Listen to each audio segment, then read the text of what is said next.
to be here with you today, really. Thank you. How many of you are familiar with the celebrity Star Jones?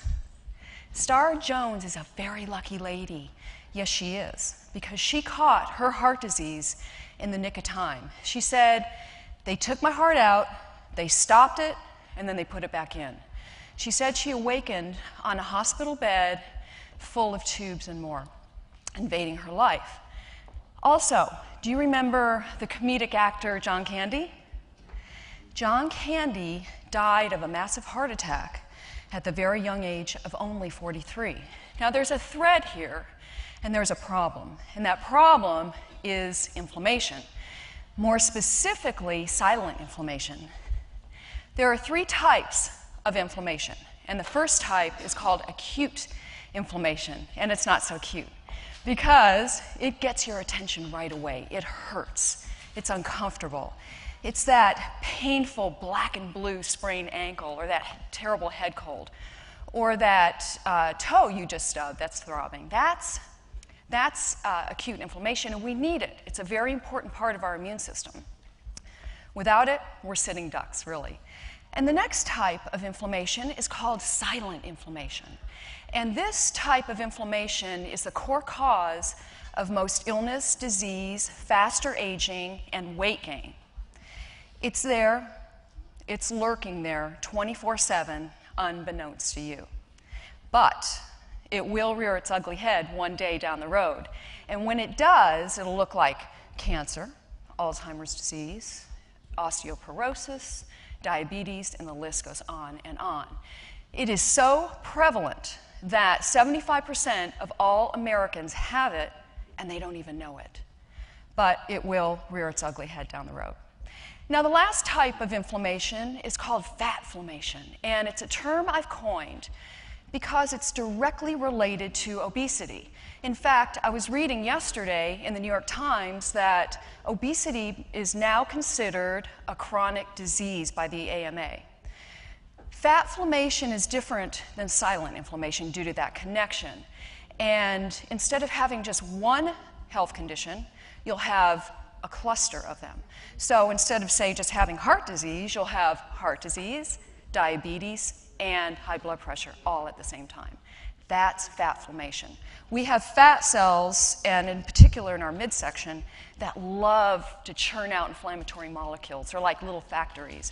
And when that happens, it reduces and lowers our metabolism, which means we gain weight. And then we put out even more of these inflammatory molecules, and it becomes a vicious cycle. There are 3 types, or rather 3 areas of that people are not aware of that creates this low-level inflammation. But before I go there, I'd like to talk to you about a client of mine who came to me when he was well over 400 pounds. He was a big man. He was a miserable man, and he was an unhappy man, and hopeless too, because he had spent his whole life trying to lose his weight when in fact all he did was put it on. He told me that he was depressed and sad and much more. And so he had diabetes, he had heart disease, he had severe foot pain, he could barely walk, severe joint pain. And immediately I put him on an anti-inflammatory diet, and I got a call from him, I guess about a week to 10 days later, and he said, "Lori, what did you do?"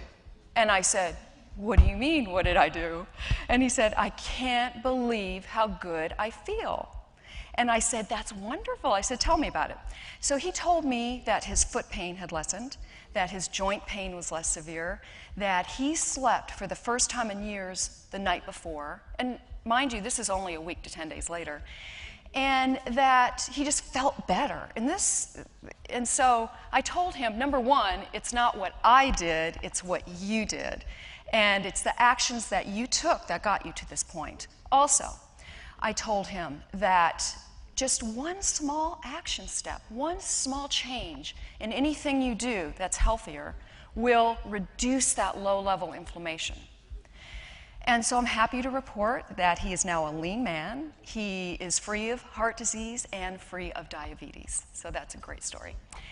Now, there are 3 areas that I mentioned earlier that most people are unaware of that create low-level inflammation. And the first area is sugar. The average American ingests 156 pounds of sugar a year. That's staggering, okay? When you ingest sugar, you take your blood sugar on the roller coaster ride of its life. You spike it super high, and then it drops super fast, much like throwing a ball high up into the air and watching it fall rapidly to the ground. That's your blood sugar on sugar, and that's inflammation. Also, when you ingest sugar, and if you're like most Americans, you're doing it excessively, which means every day, you are triggering excessively the hormone insulin.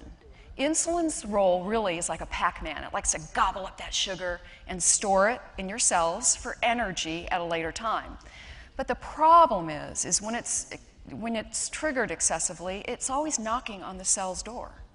And the cell is getting a little frustrated with this constant knocking. And eventually, it stops answering the door. And eventually, altogether, it ignores insulin. So insulin goes away and continues to circulate throughout your body. Sugar continues to circulate throughout your body. And serious health conditions manifest down the road. Now, the next area that most people are unaware of that creates low-level inflammation is a lack of drinking water. Water is critical for our optimal health. Why is that? Because our bodies are mostly water. We are 75% water, and our brain is 80% water. Every process in the human body requires water, every single process. So when you're not getting enough water, your cells are not functioning optimally. It's important to get it consistently throughout the day. And the last area that creates low-level inflammation is a lack of exercise. And I know you've heard it all before, relentlessly, but it's important. Exercise is very important, and that's true. It does make us look and feel better, and it's good for us and all of that. But I'm here to tell you something different. I'm here to tell you that it reduces that inflammation in your body. And how does it do that? It lengthens your telomeres. And you're wondering, what the heck are telomeres, aren't you? Telomeres are simply protective caps on the ends of your chromosomes. They protect your DNA, your genetic information. That means you're protecting your health, okay? And people with the longest telomeres are the fittest, the leanest, the most youthful, and the longest-lived people out there. So your goal is to lengthen your telomeres. Exercise is one of the very few known ways to do that, okay? So if you're just sitting around thinking about exercising, you're exercising the shortening of your telomeres. Now, before I go, I'd like to leave you with 3 tips. And if you take action on these tips today, you will immediately begin to create better health. They are to drop the sugar, drink the water, and move your body today. And if you do that, you take action, you will immediately begin to reduce that low-level inflammation. You'll begin to create optimal health, and you will create a quality life for yourself. And isn't that the most important of all? Thank you.